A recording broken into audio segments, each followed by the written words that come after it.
सचिवांचं कारभार बंद झाला पाहिजे की नाही? कामगारांचा अन्याय बंद करा, कामगारांचा अन्याय बंद करा, कामगारांवरचा अन्याय थांबला पाहिजे. कामगार एकजुटीचा, कामगार एकजुटीचा. सचिव हटाओ, सचिव हटाओ, कामगार बचाओ. कामगार एकजुटीचा, कामगार एकजुटीचा. बांधकाम कामगार एकजुटीचा, बांधकाम कामगार एकजुटीचा, बांधकाम कामगार श्रमिक सेनेचा, बांधकाम कामगार श्रमिक सेनेचा. कामगारांचा अन्याय बंद करा, बंद करा, बंद करा. कामगारांचा अन्याय बंद करा, बंद करा, बंद करा. अरे सचिव हटाओ, सचिव हटाओ, सचिव हटाओ, सचिव हटाओ. अरे सचिव हटाओ. बांधकाम कामगार अन्याय बंद करा, बंद करा, बंद करा. बांधकाम कामगार अन्याय बंद करा, बंद करा, बंद करा, बंद करा. रद्द करा. सचिवांची मनमानी थांबलीच पाहिजे, थांबलीच पाहिजे, थांबलीच पाहिजे. कामगारांवर अन्याय हा थांबलाच पाहिजे, थांबलाच पाहिजे, थांबलाच पाहिजे. बांधकाम कामगार श्रमिक सेनेचा विजय असो, शंकर पुजारी साहेबांचा विजय असो, विजय असो.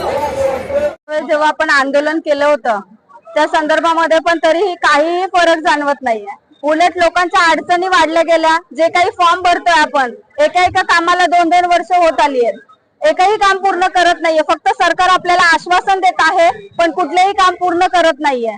म्हणजे आपल्या असं वाटतं अजूनही डोळ्यावर पट्टी आहे तर ती ओपन करावी. दुसरी गोष्ट, जे काही नाक्यावरती लोक जातात त्यांचं जे मध्यान्ह भोजन आहे आणि हे भांडेपेटीचं जे आहे ते लिटरली म्हणजे लोकांनी बंद केलं पाहिजे या लोकांनी. कारण याच्या मागे एवढा खर्च सांगतात ते आणि आपला जो काही कामगार व्यक्तीला म्हणजे गरीब व्यक्तीला जो पैसा जायला पाहिजे तो पैसा जात नाहीये. मुलांच्या शाळेचे जर बघायला गेले तर जे काही पैसे आहेत मुलांच्या शाळेचे पैसे त्यांना व्यवस्थित पोहोचले जात नाही. 4-4 वेळा त्या लोकांना तिथे ऑफिसला जावं लागतं. हे नाहीये तुमच्याकडे, ते नाहीये म्हणून 4 वेळा फॉर्म रिजेक्ट केला जातो. आज जे हाल चालू आहेत कामगाराचे ह्या लोकांमुळेच आहेत. आणि आज जर आपण लढलो, आपण सगळे मिळून जर एकजूट केली तरच आपण याला लढा देऊ शकतो. इथं आलेल्या प्रत्येक व्यक्तीने एक लक्षात ठेवा, जे आपण आले ते पूर्ण काम आपण इथे करून जायचंय. म्हणजे मला म्हणायचंय काय, आपण कामगार व्यक्ती आहोत आणि आपल्याला न्याय मिळायला हवाय की नाही? कामगारांना न्याय मिळाला पाहिजे की नाही? नमस्कार, मी कल्याण पांचाळ, भोसरी, पिंपरी चिंचवड ह्या ठिकाणी आलो आहे आणि माझ्या सोबत सर्व आमचे कामगार मित्र बंधू, आम्ही सर्व ह्या ठिकाणी महाराष्ट्राच्या कोण्याकोपऱ्यातून ह्या ठिकाणी आलो आहे. आणि आमची अशी मागणी आहे की सदरी जे आपलं बांधकामगार कल्याण मंडळ आहे ह्या मंडळाच्या माध्यमातून जे आपल्या कामगारांना बिगारी असो, मिस्त्री असो, लेबर सुतार कोणी असो, या सर्वांसाठी ज्या सुविधा मिळतात त्या सुविधा आम्हाला खूप अडचणी येत आहे. क्लीन पास होत नाहीये. आमच्या मुलांच्या शिक्षणासाठी जे क्लीन असतात ते लवकर पास करण्यात यावे. आणि आम्हाला जो इन्शुरन्स जे काही पॉलिसी आहेत म्हणजे काही जे दुःख घटना घडती त्या माधून जे आम्हाला सुविधा मिळतात त्या लवकर फॉलोअप होत नाहीये. आणि जे आमचे ह्या ठिकाणी बांधकामगार श्रमिक सेना संघटनेचे अध्यक्ष दीपक मेहते साहेब ह्या ठिकाणी उपस्थित राहून त्यांनी आम्हाला पूर्ण पाठबळ दिला आहे. त्यांचा मनापासून आभार सर्व जणांच्या माध्यमातून. आणि एकच विनंती आमच्या सरकारला की आम्हाला ना भांड्याची गरज नाहीये. ठीक आहे, पेटी आमच्या सेफ्टीसाठी आहे, त्याच्यामध्ये सर्व सेफ्टीचं साहित्य आहे ते आम्हाला मिळालं, ठीक आहे. भांड्याची गरज नाही आम्हाला, पण आम्हाला सर्वात जी गरज आहे ती आहे आरोग्यासाठी, ते आहे मुलांच्या लाभासाठी. त्यांना उद्या जे आमचे मुलं जे शिकत आहे त्यांना शिक्षणाचा खर्च मिळावा. जे आता अपघातामध्ये आमचे घरातले काही गेले आहेत तर त्यांचा क्लेम पास व्हावा. आणि हे जे क्लेम पास करण्यासाठी 17 ठिकाणी आम्हाला फिरावं लागतंय, हे कुठेतरी थांबावा. हे एकाच ठिकाणी आमचं अपडेट व्हावं ही आमची इच्छा आहे. आणि सर्व आमचे कामगार बंधू यांचे सर्वांचं एकच मत आहे. एवढंच आमच्या सरकारला मागणी आहे, एवढंच आमच्या सरकारने विनंती मान्य करावा. माझं नाव शकुंतला वर्षराज खरत, मी बालाजीनगर पॉवर हाऊस. बोसरी येथून आले आहे. माझे मिस्टर एक्सपायर झाले आहे बिगारी कामावरती. मी पण बिगारी काम करत आहे. माझे मिस्टर वारून 4 वर्ष झाले. मला एकही लाभ भेटला नाही. मंत्रालयात पण आम्ही 3 वेळेस येऊन इथे आलो तरी काम होईल असंच बोलतात, पण माझं एकही काम झालेलं नाहीये. ह्यांनी काम करावे हीच माझी विनंती. तुमचे मिस्टर बांधकामगार होते का? होते. त्यांचे एक्सपायर होऊन किती दिवस झाले? 3 वर्ष पूर्ण होऊन आता हे 4थं चालू आहे. तुम्हाला त्याचे क्लेम भेटले का? नाही भेटले. तुम्ही कुठे प्रयत्न केले?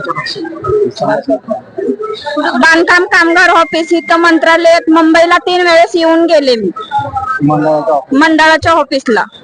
त्यांचे अकाउंटला पैसे काय आले? काहीच नाही आले. फक्त तुम्ही फक्त आश्वासन देतात भेटल म्हणून. आज 4 वर्ष झाले फक्त आश्वासन देतात. भेटला तर अधिकाऱ्याला भेटले तुम्ही?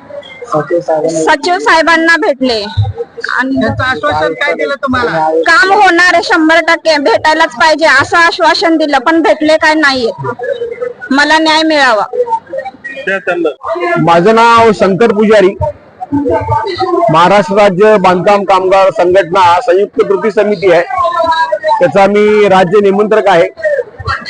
आणि बांधकाम कामगारांचं काम आम्ही सर्व राज्यामध्ये एकत्रितरित्या करतो.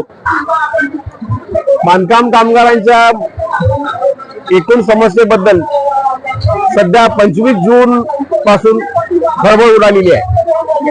25 जूनला या मंडळाच्या सचिवांनी एक दक्षता पथक स्थापन केलेलं आहे आणि दक्षता पथकाच्या नावाखाली कामगारांची चौकशी चालू केलेली आहे. अनेक दहशत निर्माण करून हे जे भांडी वाटप आणि पीटी वाटपामधला भ्रष्टाचार आहे तो त्यांना लपवून ठेवायचा आहे आणि ते लपवून ठेवण्यासाठी हे दक्षता पथक त्यांनी आणलेलं आहे. खरं म्हणजे दक्षता पथक बेकायदेशीर असं आम्ही का म्हणतो, तर कामगाराची चौकशी केली जात, त्याचं व्हेरिफिकेशन ऑफिस मध्ये घेतलं जात. म्हणजे 90 दिवसाचं प्रमाणपत्र बरोबर आहे का, फोटो बरोबर आहे का, आधार कार्ड बरोबर आहे का, एवढं सगळं बघून मग त्याला नंतर त्याचा अर्ज मंजूर केला जातो. आणि अर्ज मंजूर करतात सरकारी अधिकारी. मग ज्या सरकारी अधिकाऱ्यांनी अर्ज मंजूर केले तेच हे कार्ड कसं बोगस आहे म्हणतात. म्हणजे सरकारी अधिकारी ज्यांनी सह्या केलेल्या आहेत त्यांना शिक्षा करायची आवश्यकता आता निर्माण झालेली आहे. ही गोष्ट त्यांनी दडवून ठेवलेली आहे. आणि मागच्या 6 महिन्यामध्ये लोकशाहीच्या निवडणुकीपासून विधानसभेच्या निवडणुकीपर्यंत निवडणुकीसाठी प्रचंड या साहित्य वाटपाचा वापर केलेला आहे. अधिकाऱ्यांच्या मानगुटीवर बसून अनेक आमदारांनी, खासदारांनी, मंत्र्यांनी बोगस नोंदणी केलेली आहे. आणि खरी बोगस नोंदणी मग बाहेर पडली पाहिजे, खऱ्याखुऱ्या कामगारांना मिळाल्या पाहिजे. पण कोण नोंदणी केली त्यालाही शिक्षा करा. आणि एवढी मोठी यादी केलेली आहे त्यांनी, बांधकाम कामगार कोण, त्याच्यामध्ये खरं म्हणजे बांधकाम त्यात नावच नाही, नंतर नाव आहे. कायद्याचं नाव असं आहे, इमारत व इतर बांधकाम कामगार कल्याणकारी मंडळ. म्हणजे इमारतीला हात लावणारा सगळी माणसं बांधकाम कामगार. इमारत पाडणारा, इमारत दुरुस्त करणारा, इमारत बांधणारा हे आहे. त्यानंतर धरणे बांधणे, तलाव बांधणे, गटरी दुरुस्त करणे, रस्ते बांधणे, हे सगळे कामगार त्याच्यामध्ये आहेत. रेल्वे मधले कंत्राटी कर्मचारी सगळे आहेत. एवढी मोठी यादी या कायद्याच्या कलम 2 मध्ये आहे. आणि ही यादी तर आहेच, त्याशिवाय 2017 साली महाराष्ट्र सरकारने 15 उद्योग काढलेत की ते बी बांधकाम कामगार.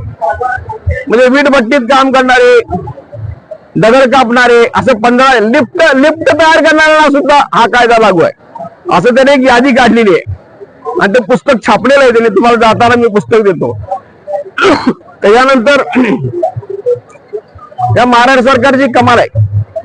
सध्या महाराष्ट्रामध्ये रोजगार हमी योजनेवर 6 लाख मजूर काम करतात. आणि यांनी सांगितले की 6 लाख लोकांना परमिशन आहे तुमचं कार्ड काढायची. मग ते बोगस नाहीत का? आहेत. मग तुम्ही बोगस म्हणून बोंब मारताय, म्हणजे कुठे गेले बोगस? तर अशा पद्धतीने बोगस बद्दल एक कांगावा तयार करायचा, खोटी माहिती द्यायची. आणि बोगसगिरी यांनीच केलेली आहे, ही शासनाचीच बोगसगिरी आहे. अहो, मंडळावर त्यांनी कामगारांचे प्रतिनिधी नेमलेले नाहीत, मालकाचे प्रतिनिधी नेमलेले नाहीत. आणि हुकुमशाही पद्धतीने मंडळ चालवतो. कारण कामगारांचे 3 प्रतिनिधी पाहिजेत, मालकाचे 3 प्रतिनिधी पाहिजेत. तर हे त्यांची दादागिरी आहे.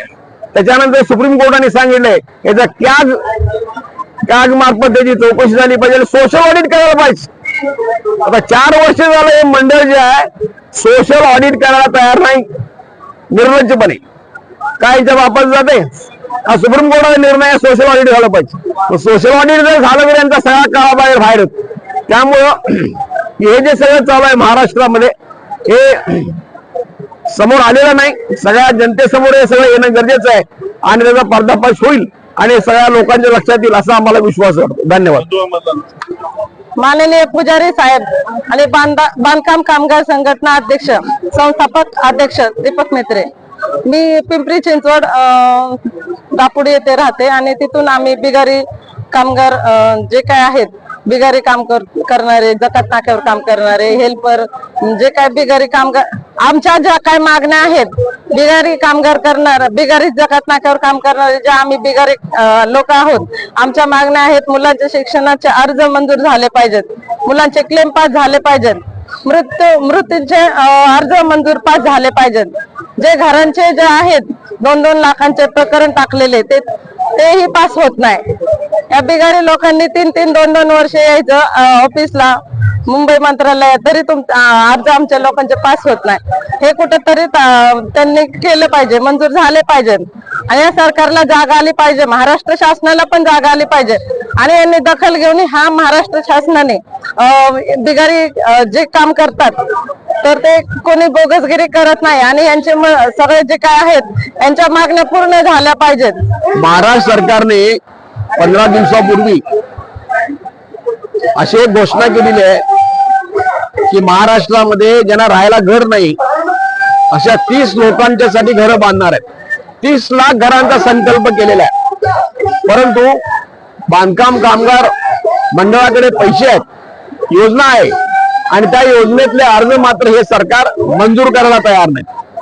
आणि ते जर मंजूर केले तर घरांचं स्वप्न बरचसे पूर्ण होणार आहे, पण ते केलं जात नाही. आणि ज्यांना राहायला घर नाही, मूळ मुद्दा आहे तो जमिनीचा आहे.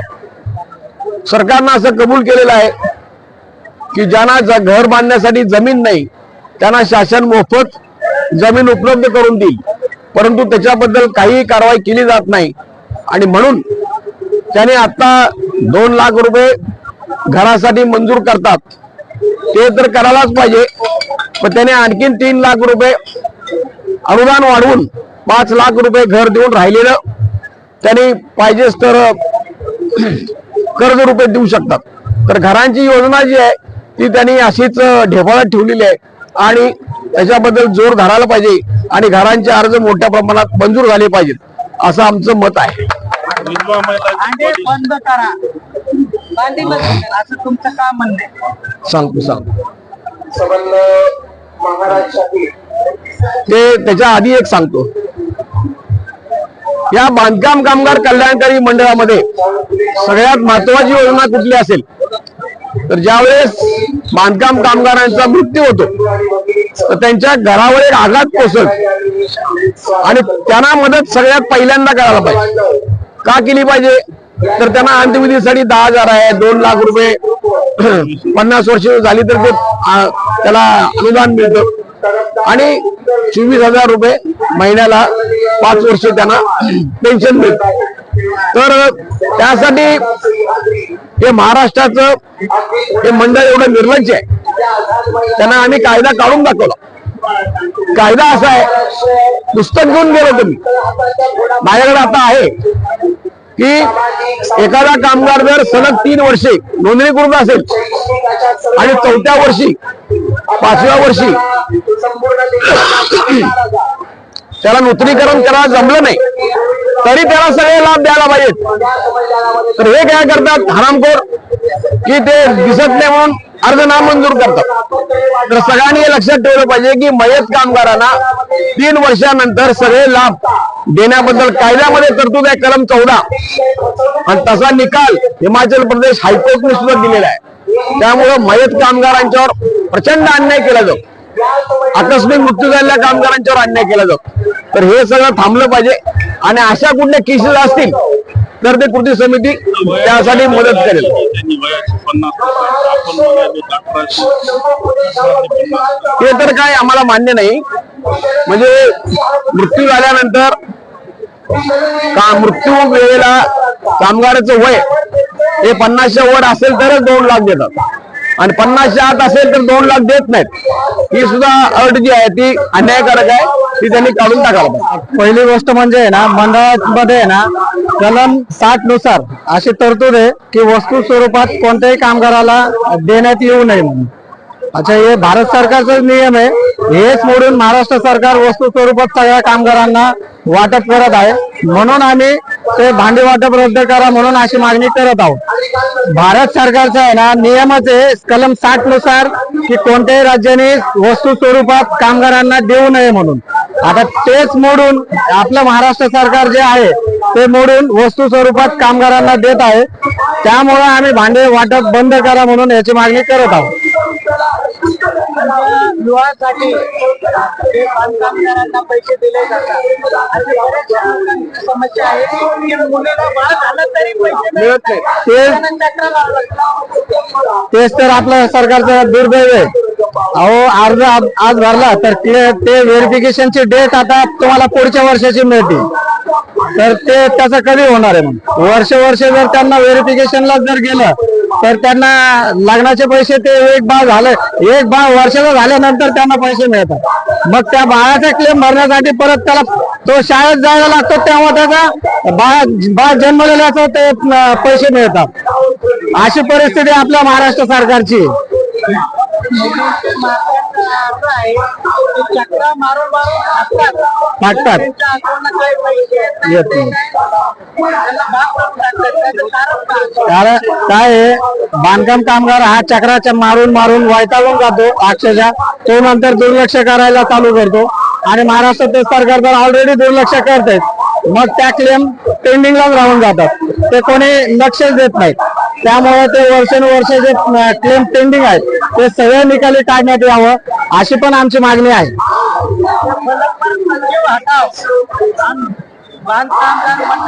कारण याच्या अगोदर या मंडळामध्ये जे त्रिरंगन साहेब होते त्याने खूप चांगल्या प्रमाणे म्हणजे काम केलेलं आहे. मग पण हे आत्ताचे जे आलेले सचिव आहेत ते यांनी कधी कुणाचं ऐकून घेतलेलं नाहीये. स्वतःची मनमर्जी करतात आणि कामगाराला कसं अडचणीत आणायचं तेवढंच त्यांच्या डोक्यात असतं की कामगाराची अडचण दूर करावी असं कधी इंटेन्शन नसतं. आताच एक महिलाने सांगितलं त्यांच्या मिस्टरांची आहे ना मृत्यूचा क्लेम आहे. गेल्या 4 वर्ष आमची संघटना फॉलोअप घेते. फक्त आम्हाला आश्वासन देण्यात येतं पण ते काम काही करत नाहीत. मागच्या वर्षी कामगारांना 6 महिने काम मिळते, 6 महिने काम मिळत नाही आणि ठेकेदार त्यांना 90 दिवसाचं प्रमाणपत्र देत नाही. त्या लोकांना आता त्यासाठी आहे ना तसं अटी नियम भरपूर आहेत पण करत नाही. नगरपालिकेला एक पत्र काढलेले तिथले जे अभियंता आहेत त्यांच्याकडून प्रमाणपत्र त्यांना द्यायची म्हणजे परवानगी आहे. पण तिथला काही प्रत्येक नगरपालिकेवाले अभियंता कोणी देत नाहीत. ते सरळ म्हणतात की आम्हाला काही पत्र आलेलं नाहीये. नाक्यावरच्या कामगारांना हे ना प्रामुख्याने नगरपालिका असेल तर नगरपालिकेची जबाबदारी आहे आणि ग्रामपंचायत असेल तर ती ग्रामपंचायतीची जबाबदारी आहे की त्यांना नाक्यावरच्या कामगारांना 90 दिवसाचं प्रमाणपत्र उपलब्ध करून देणे. पण त्यांना ते म्हणतात आम्हाला अजून आदेश आलेले नाहीये. कारण इलेक्शन चालू झाले की ते बंद ठेवतात देणं. तर तेव्हा बंद केले की परत चालू करायला परत वर्ष लागतं.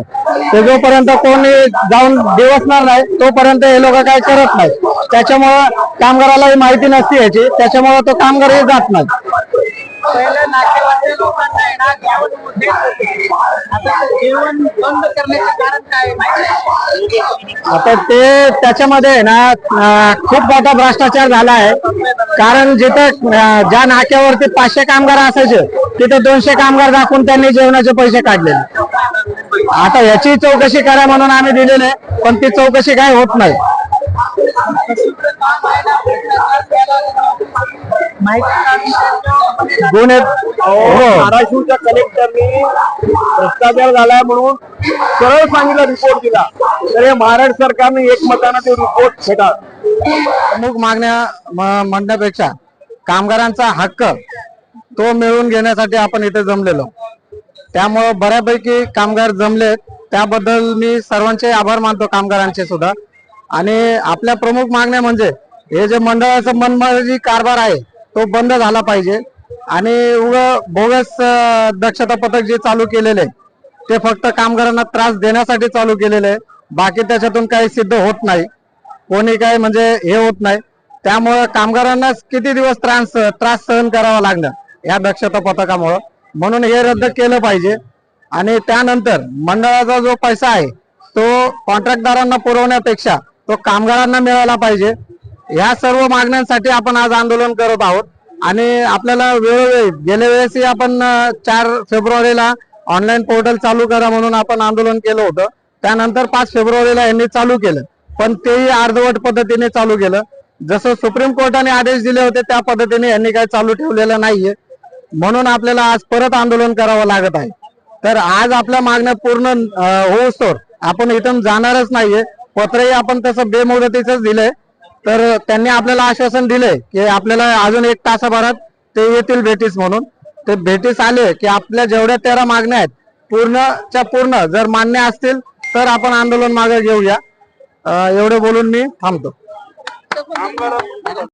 माझं नाव विशाल अशोक बडवे, सांगलीमधून आलेलो आहे. मी निवारा बांधकाम कामगार संघटनेचा कार्यकर्ता आहे. आपल्या इथं सांगलीमध्ये गोखले बिल्डर यांच्या मार्फत घरकुलची एक योजना राबवली गेली होती. त्याच्यामध्ये आपण बांधकाम कामगारांना जवळपास 90 घरकुले मिळवून देण्यात त्यांना मदत केलेली आहे. त्याच्यामध्ये हे आपल्या जे मंडळाचे 2 लाख रुपये आहेत हे आपण त्यांना मिळवून दिलेले आहेत. आणि प्रधानमंत्री आवास योजनेचे 2.5 लाख रुपये असे 4.5 लाख रुपये आपण घरकुलासाठी मिळवून दिलेले आहेत बांधकाम कामगारांना. त्यांची संख्या 90 आहे. टोटल त्या फ्लॅटची किंमत साधारण 10.5 लाख रुपये होती. त्याच्यानंतर हे 4.5 लाख रुपये त्याच्यातून वजा केले असता 6 लाख रुपये मध्ये 90 बांधकाम कामगारांना आपण फ्लॅट मिळवून दिलेले आहेत. जे बाजारभावाप्रमाणे आज त्याची 15 लाख रुपये किंमत होती. 550 स्क्वेअर फूट फ्लॅट आहे. म्हणजे आज किचन, त्याच्यानंतर हॉल आणि एक गॅलरी आणि एक बेडरूम एवढ्या फ्लॅटची किंमत साधारण आता 15 लाख आहे. ती आपण 6 लाखामध्ये मिळवून दिलेली आहे. महाराष्ट्र इमारत व इतर बांधकाम कामगार कल्याणकारी मंडळाने महाराष्ट्र शासनाचा सेवा हमी कायदा 2015 हा मंडळाने आपल्या उद्दिष्ट मध्ये घेतलेला नाही. यामुळे मंडळाकडे चालणाऱ्या ज्या सामाजिक, आर्थिक, शैक्षणिक, आरोग्य विषयक योजना आहेत त्या योजना बांधकाम कामगारांना त्या मुदतीत मिळत नाही. उलट त्यांचंच पत्रक आहे 2014चं की आलेल्या सामाजिक, शैक्षणिक, आर्थिक, आरोग्य विषयीचे देयलाभ अर्ज 1 महिन्यात मुदतीत कालबाह्य पद्धतीने निघाले पाहिजे. परंतु आजची वस्तुस्थिती आहे गेल्या 2 वर्षापासून मंडळाकडे चालणाऱ्या ज्या कल्याणकारी योजना आहेत त्या काही योजना बांधकाम कामगारांना डायरेक्ट RTGS DBT मार्फत भेटत नाहीत. परंतु मंडळ भांडे, पेटी, आरोग्य तपासणी, हे दक्षता पथक, हे वेगळे मुद्दे आणून बांधकाम कामगार संघटनांची, बांधकाम कामगारांची आणि सगळ्या महाराष्ट्रवासियांची दिशाभूल करत आहे. या प्रकरणी आम्ही मोठ्या प्रमाणातून लोकशाही मार्गाने आंदोलन करत आहोत, निवेदन देत आहोत. परंतु शासन याची दखल घेत नाही. एवढे नाही तर मंडळाचे जे सचिव आहेत त्यांना कोर्टाचे आदेश आहेत की आपण बांधकाम कामगार संघटनांना येणाऱ्या वेळोवेळी या अडचणीसाठी मंडळात बैठक लावावी, कामगार संघटनेस बोलवावे, ऑनलाईन ऑफलाईन पद्धतीचा तुम्ही चर्चा करावी. त्याच्यातून जे मुद्दे निघताल त्या मुद्द्यानुसार तुम्ही बांधकाम कामगारांना जास्तीत जास्त कसा लाभ देता येईल यावर चर्चा करून अनेक निर्णय घ्यावेत. हे काही निर्णय होत नाहीत. मंडळाचे सचिव 3 वर्ष झालेत. मंडळ आमच्या संघटनेला काही मंडळात बोलून आमची बैठक लावत नाहीत, कारवाई करत नाहीत आणि कारवाईच्या नावानं हे असे दहशत पथक दक्षता पथक निर्माण करून दहशत पसरवित आहेत. याचा आम्ही लोकशाही मार्गाने निषेध करतो आणि आमच्या जर ह्या 13 मागण्या मंजूर झाल्या नाहीत तर आम्ही निश्चितच पुढचं पाऊल उच्च न्यायालयात आम्ही रीट पिटिशन ऑलरेडी आमची आहे. त्या रीट पिटिशन नुसार रीट पिटिशन नुसार आम्ही उच्च न्यायालयात दाद मागू. घराबद्दल शरयू बडे बोलताल. मी पिंपरी चिंचवड महानगरपालिका इथून आलेली आहे. माझं नाव शारदा किरण बुरुडे. आज मी बांधकाम कामगार मजदूर या संघटनेच्या ऑफिस मधून एक माझी छोटीशी काय थोडी समस्या आहे ती आज मी तुमच्या पुढे सरकार पुढे व्यक्त करणार आहे. आज तुम्ही कामगार मजदूर संघटना योजनेत प्रत्येक लोकांना प्रत्येक नागरिकांना तुम्ही सांगता की आज ही योजना आलेली आहे, प्रत्येक गोरगरीब नागरिकांनी याचा फायदा घ्या, याचा लाभ घ्या. पण आज सरकार फक्त हे काय दाखवत आहे, आमिष दाखवत आहे, भुरळ पाडते. आज प्रत्यक्षात हे सरकार काही काम करत नाही. अर्ध्या लोकांना त्याचा लाभ देतात, अर्ध्या लोकांना परत म्हणतात यानंतर. कित्येक वेळा मी आज माझे मुलं, मी मजदूर कामगार संघटनेमध्ये एक नाक्यावर एक मजदूर व्यक्ती म्हणून मी काम करत आहे. कधी मला बिल्डरने कधी कामाला बोलवलं त्यावेळेस माझी उपस्थिती असते. आज माझी मुलं डिग्री झालेली 2 मुलं आहेत आणि आज माझे मिस्टर घरी आजारी आहेत. पण त्यातून आज माझ्या मुलांनी एक BSc केमिस्ट्री आणि एक इंजिनियर झालेलं आहे. पण ह्या बांधकाम कामगार योजनेमध्ये मी 3 वेळा फॉर्म भरलेले आहेत. एकदा रिजेक्ट झाला, दुसरा भरला, परत 2दा रिजेक्ट झाले. आज माझ्या दोन्ही मुलांचे डिग्रीवाले मुलं आहेत. 90% आणि 85% ह्या मुलांना आहे. तरी सरकार ह्या गोरगरिबांना तुम्ही योजनेचा लाभ देत नाही. फक्त तुम्ही नावाला योजना उघडलेली आहे आणि इथं गोरगरीब नागरिक नुसते ऑफिसला पळतात की आज नाही रिजेक्ट झाला, चला उद्या येईल. म्हणजे असे आम्ही प्रत्येक वेळेस प्रयत्न करत आलेले तरी या सरकारला जाग येत नाहीये. सरकार हे फक्त इलेक्शन आलं की तात्पुरतं हे निवडणुकाच्या पुरतं एक योजना काढते. बांधकाम कामगार लोकांच्या सरकारला माझं एकच सांगणं आहे की जे काय आहे ते गोरगरिबांसाठी करा, मोठ्या लोकांसाठी तुम्ही नंतर योजना चालू करा. पण आज खरोखरच माझ्यासारख्या व्यक्तीला आज माझे मुलं 90-85% मुलं आहेत. पण या सरकारने 3दा माझे फॉर्म रिजेक्ट केलेले आहेत. आज आम्ही दाद कोणाला मागायची? तरी माझी कळकळीची विनंती आहे की सरकारने जागा व्हावं आणि आमच्यासारख्या गोरगरीब माई लोकांना मदत करावी. एवढे 4 शब्द बोलून मी माझे काय असेल ते मनोगत व्यक्त करते. रिजेक्ट केला त्याचे कारण तुम्हाला सांगितले असतील ना? माझा फॉर्म रिजेक्ट केलेला आहे तर त्यांनी सांगितलं की तुम्ही ज्या बांधकाम कामगार संघटनेच्या ऑफिस मध्ये तुम्ही फॉर्म भरलेला आहे तिथून तो तुमचा फॉर्म रिजेक्ट करण्यात आलेला आहे. प्रत्यक्षात मी ऑफिस मध्ये पुन्हा गेले तरी प्रत्यक्षात ऑफिस मध्ये माझ्या ऑफिस मध्ये सांगतात की वर्ण सरकारकडनं रिजेक्ट करण्यात आलेला आहे. ह्यात चुकी कोणाची समजायची? सरकारची समजायची का जे ऑनलाईन फॉर्म भरतात त्यांची चुकी समजायची? ह्याचंही मला उत्तर तुम्ही दिलं पाहिजे सरकार साहेब. धन्यवाद. माझ्या मुलांचं शिक्षण पूर्ण होईपर्यंत या सरकारने जर खरंच योजना काढली असेल तर या योजनेचा पुरेपूर मला लाभ मिळावा अशी मी आपली सरकारकडनं अपेक्षा कळकळीची बोलून अपेक्षा व्यक्त करत आहे. आणि काही चुकलं असेल तरी सरकारला अजून एकदा म्हणते की खरंच गोरगरिबांना न्याय द्या. खोट्यांची दुनिया आहे आता, पण गोरगरीब जे खरं प्रामाणिक कष्ट करतात ते त्यांच्या मागे तुम्ही साथ द्या, त्यांच्या पाठी उभे राहा. पुन्हा एकदा सांगते, बांधकाम कामगार युनियनचा माझं नाव अनिता गजानन शगोकार. मी बांधकाम कामगार मध्ये अर्ज भरला होता आणि माझ्या मुलीचे जे फॉर्म आहेत ना ते फॉर्म माझे 4 वेळेस रिझल्ट झाले.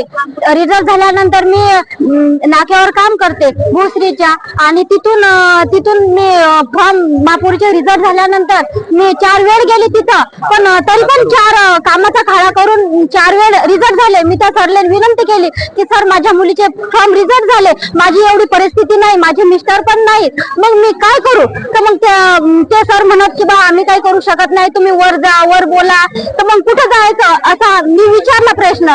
तरी मग मी 4 वेळ जाऊन वापस आली. तर तुम्ही कोणत्या ऑफिसला गेले होते?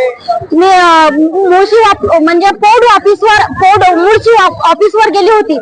त्या अधिकाऱ्याचं नाव माहित आहे का तुम्हाला? नाही सर. त्या अधिकाऱ्याने तुम्हाला काय सांगितलं? फॉर्म रिजेक्ट करण्याचं कारण काय सांगितलं? कारण देतात तुमच्या मुलीचा बोनाफाईट वर खोडताळ आहे. बोनाफाईट वर काहीच खोडताळ नसते, काहीच नसते, तरी पण खोडताळ सांगतात, विनाकारण सांगतात. हा, कागदपत्रांच्या चुका सांगतात. मग आता तुम्ही जिथं फॉर्म भरला त्या अधिकाऱ्याला भेटले का तुम्ही? हो, भेटले. त्यांनी काय सांगितलं? ते काहीच सांगत नाही. आता ते भरतात फॉर्म, आम्हाला पुढे पाठवतात. आता तुमचा फॉर्म पास झाला का रिजेक्टच आहे? नाही, आता सध्या म्हणजे 5व्यानं भरून दिला. नमस्कार, मी सुजय रमेश काकडे सातारावरून आलेलो आहे. खर तर या ठिकाणी मला सांगायचं आहे आवर्जून पुजारी साहेबांना की आपण आज हा जो काय मागणी करतोय, जी दक्षता पथक संपूर्ण महाराष्ट्रामध्ये फिरत आहे, त्या दक्षता पथकाची खर तर कामगार वर्गामध्ये फार मोठ्या प्रमाणामध्ये दहशत पसरलेले चित्र आज समस्त महाराष्ट्रामध्ये आपल्याला पाहायला मिळतंय. यामधून जो खरा कामगार आहे, जो बोगस कामगार आहे, तो पकडणं लांबच राहिलं, परंतु खरी परीक्षा या दक्षता पथकाला खऱ्या कामगाराला द्यावी लागते. हे दुर्दैव या निमित्तानं मला या ठिकाणी सांगावंसं वाटतं. आणि हे दक्षता पथक जे आहे, ते दक्षता पथकाचं कामगार वर्गामध्ये प्रचंड अस्वस्थता निर्माण करणारा आहे. कामगार वर्गामध्ये भयभीत झालेला आहे आणि हे दक्षता पथक त्वरित रद्द करावं ही मागणी या निमित्तानं आज मी आपल्या सर्वांच्या समोर करीत आहे. जय महाराष्ट्र. जय भीम, जय भारत, जय संविधान, जय कामगार. मी गणेश वावळ, वंचित बहुजन आघाडी जुन्नर तालुका अध्यक्ष. आम्ही या ठिकाणी जुन्नर मधून आलेलो आहे. आमच्या समवेत राहुल शेठ सोनवणे आहेत, शिवशक्ती कामगार संघटना महाराष्ट्र राज्य, त्याचप्रमाणे पुजारी साहेब त्यांच्या नेतृत्वाखाली या ठिकाणी आंदोलन होत आहे. त्याचप्रमाणे श्रमिक कामगार सेनेचे महाराष्ट्र राज्याचे अध्यक्ष दीपक भाऊ मेत्रे साहेब आहे, शिरसाट साहेब आहे, आमच्या हरिनाताई खरत आहेत, त्याचप्रमाणे दत्ताभाऊ सुपे आहेत. आम्ही या ठिकाणी शिरसाट या ठिकाणी आम्ही सर्वजण जुन्नर मधून आलेलो आहोत किंवा पुणे जिल्ह्यातून बहुतांशी जवळजवळ 1000 कामगार या ठिकाणी आम्ही उपलब्ध झालेलो आहोत.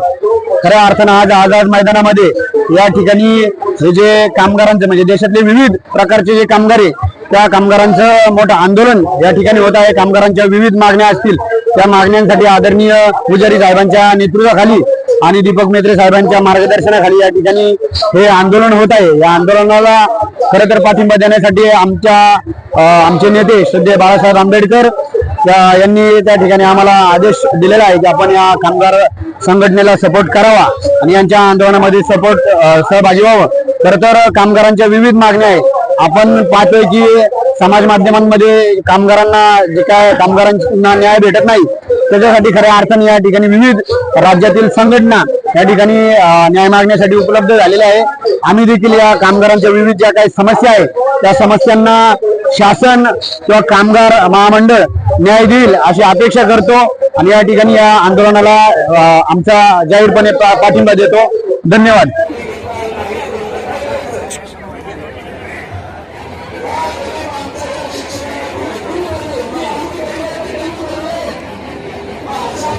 सर पीछे